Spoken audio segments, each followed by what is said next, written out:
আজকেও ডিম খেতে পারবে তো? হ্যাঁ, আমার তো ডিম খেতে কোনো অসুবিধা নেই।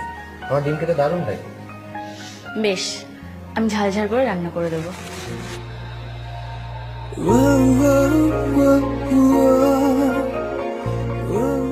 তোমার রোজ রোজ ডিম খেতে অসুবিধা হয় না? কে বলেছে আমার কোনো অসুবিধা হয় না? কি? কিছু না, বেশি করে ঝাল দেবে কেমন? বেশ। শোনো, তুমি খাওয়া দাওয়া নিয়ে কিচ্ছু ভেবো না। আমি তোমাকে ভালোবেসে 7 পাক করে বিয়ে করেছি। যত অভাব অনটনই আসুক না কেন, আমি সব সময় তোমার পাশে থাকবো। শুধু আমাকে ভালোবেসো।